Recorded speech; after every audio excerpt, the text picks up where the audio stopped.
Hey guys, आप देख रहे हैं फंडा ऑटो एंड टेक। आज की वीडियो इंटरेस्टिंग होने वाली है क्योंकि इसमें हम आपको बताने वाले हैं कि टू व्हीलर खरीदने समय आपको किन बातों का ध्यान रखना है। दोस्तों, आज की ज़िंदगी में सभी कोई बिजी है और अपना समय बचाने के लिए हर कोई गाड़ी का प्रयोग करता है, चाहे वो 4 व्हीलर हो चाहे 2 व्हीलर।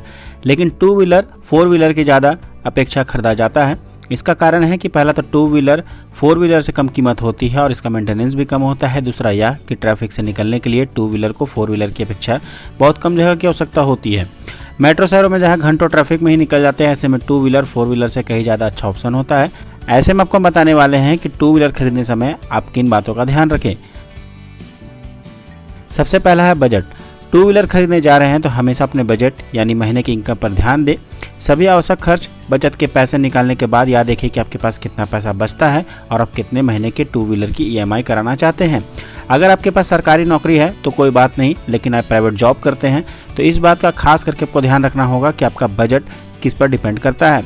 अगर आपके पास पैसे अधिक बचते हैं तो ऐसे में आप महंगे बाइक भी खरीद सकते हैं, लेकिन आपको सेविंग करने के साथ कुछ पैसे भी बचाने हैं और आपको 2 व्हीलर का EMI भी भरना है, तो ऐसे में अपने बजट के हिसाब से ध्यान रख के ही बाइक को खरीदें। मैक्सिमम अगर आपको EMI लेना है तो 3 साल या 2 साल का ही ले, उससे ज़्यादा कभी ना ले, क्योंकि इससे आपका इंटरेस्ट बढ़ेगा और आपके ये बजट पर असर करेगा। दूसरी बात है आवश्यकता। बहुत सारे ऐसे लोग हैं जो बाइक खरीदने समय इस बात का ध्यान नहीं देते। उनको घरों का काम ज़्यादा रहता है, लेकिन वो बाइक स्पोर्टी या तो क्रूज़र बाइक खरीद लेते हैं, जिससे उन्हें काफ़ी परेशानियों का सामना बाद में करना पड़ता है। 2 व्हीलर खरीदते समय सबसे पहले यह सोचिए कि आपको बाइक की आवश्यकता है कि या नहीं। मात्र शौक के लिए, दूसरों को सिखाने के लिए बाइक खरीदना चाहते हैं। अधिकतर लोग घर के रोजाना इस्तेमाल के लिए या ऑफिस जाने के लिए 2 व्हीलर खरीदते हैं। ऐसे में अच्छा माइलेज, कम मेंटेनेंस वाली बाइक ज़्यादा सुविधाजनक होती है। कुछ लोग बाइक सीखने के लिए महंगी बाइक खरीद लेते हैं, जबकि नौसिखिया हमेशा सेकेंड हैंड बाइक खरीदने की तरफ ही ध्यान देते हैं। तीसरा है मॉडल। 2 व्हीलर खरीदते समय मॉडल और माइलेज को लेकर बड़ी कशमकश होती है। ऐसे में कोई लुक देखकर बाइक ना खरीदे।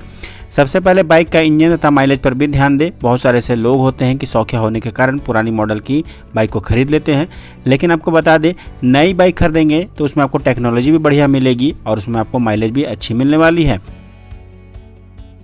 चौथा, टेस्ट ड्राइव। टेस्ट ड्राइव मैं इसलिए बोल रहा हूँ क्योंकि बहुत सारे ऐसे लोग हैं जो बाइक को देखते ही खरीद लेते हैं, लेकिन उन्हें बाइक चलाने में कंफर्टेबल नहीं होता। इसलिए बाइक ऐसी खरीदे जो आपके लिए कंफर्टेबल हो। इसलिए बाइक खरीदने से पहले टेस्ट ड्राइव जरूर कर ले, ताकि टेस्ट ड्राइव के दौरान 2 व्हीलर्स के पार्ट्स और फीचर्स के बारे में आपको पूरी जानकारी हो जाए। साथ ही आपको ऑन रोड गाड़ी चलाने में आपको कैसा फील हो रहा है ये भी आपको पता चल जाए। पांचवा है बीमा। जीवन की सुरक्षा सबसे ज़्यादा महत्वपूर्ण है और भारत में 2 व्हीलर से दुर्घटना के आंकड़े 4 व्हीलर की अपेक्षा कहीं ज़्यादा हैं। इसलिए 2 व्हीलर खरीदते समय हमेशा इंश्योरेंस पर ध्यान देना चाहिए। वैसे आमतौर पर बाइक की कीमत पर बीमा का खर्च भी जुड़ा होता है, लेकिन आपको बता दें, इंश्योरेंस करने टाइम अभी बहुत सारी बातों का ध्यान रखना होता है। जैसे बहुत सारे इंश्योरेंस में आपके गाड़ी के बहुत सारे पार्ट्स को नहीं जोड़ा जाता। ऐसे में जब भी आप इंश्योरेंस लें नई गाड़ी खरीदते समय, तो आपको इस बात का ध्यान देना है कि आपका इंश्योरेंस उसे कवर करता है कि नहीं, यानी आपके बाइक को हर पार्ट्स को कवर करता है कि नहीं, इसमें कौन कौन से पार्ट्स आते हैं, इस पर जरूर ध्यान दें। आई होप दोस्तों आपको सारी बातें समझ में आ गई होगी। अगर कुछ नहीं समझ में आया तो हमें कमेंट कीजिए। वीडियो पसंद है तो लाइक कीजिए। चैनल पर नए आए हैं तो सब्सक्राइब कीजिए। हम इसी तरह की वीडियो लेकर आते हैं। तब तक के लिए जय हिंद, जय भारत।